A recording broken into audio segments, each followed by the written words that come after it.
సంగారెడ్డిలో విద్యుత్ ఆర్టిసన్ కార్మికుల ధర్నా. సంగారెడ్డి జిల్లా కేంద్రంలోని విద్యుత్ కార్మికులు మెరుపు ధర్నా చేపట్టారు.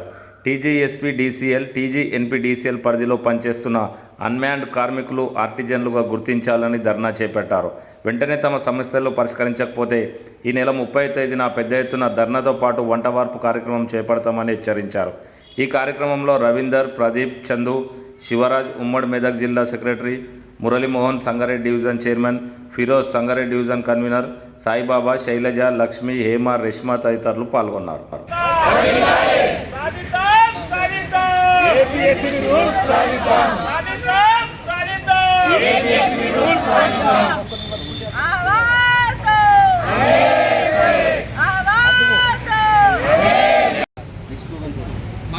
ఉమ్మడి జిల్లా జాయింట్ సెక్రటరీగా నన్ను ఎన్నుకోబడ్డారు.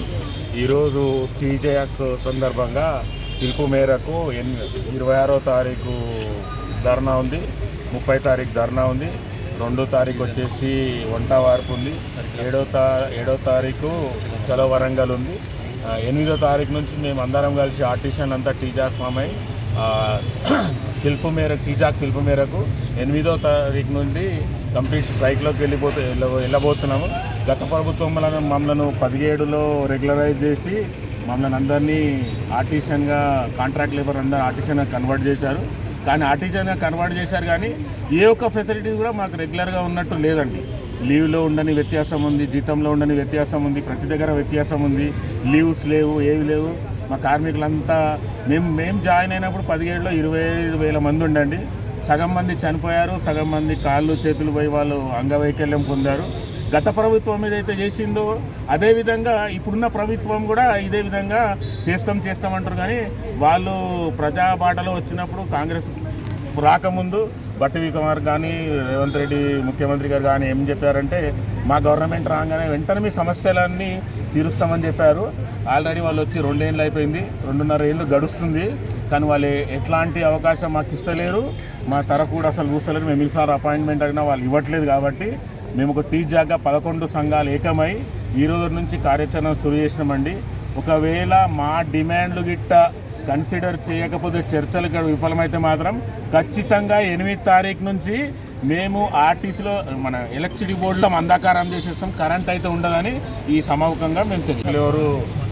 చాలామంది కూడా ప్రాణాలు వదిలిపెడుతున్నారు సార్. ఫీల్డ్ మీద వెళ్ళిన వాళ్ళు తిరిగి ఇంటికి ఎప్పుడు వెళ్తారో తెలియదు.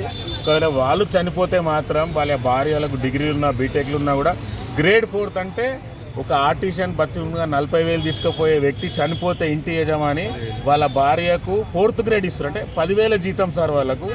అక్కడ గవర్నమెంట్లో వచ్చేసి ఒక జేఎల్ఎం చనిపోతే జూనియర్ అసిస్టెంట్ అట్లా ఇస్తారు. మాకు మాత్రం వ్యతిరేకత చూపిస్తారు. మాకేం చేపిస్తారంటే ఒక జేఎల్ఎం ఫీల్డ్ మీద పనిచేస్తే గ్రేడ్ 2 ఉంటాడు, 37,000 దాకా జీతం వస్తుంది.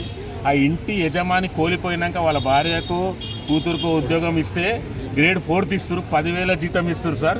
మరి ఈ వ్యత్యాసం ఎందుకో మాకు అర్థమవుతలేదు. వాళ్ళు చేసే డ్యూటీ ఒకటే, మేము చేసే డ్యూటీ ఒకటే. అందువల్ల మేము మా డిమాండ్లను అన్నీ కొంతమ కోరికలు ఏం కోరుతలేము. మా న్యాయమైన డిమాండ్లు పరిష్కరించకపోతే ఖచ్చితంగా 8వ తారీఖు నుంచి మేము సమ్మె బాటలో వెళ్తున్నామని ఈ మీడియా మూలకంగా మేము వర్ధిల్లాలి.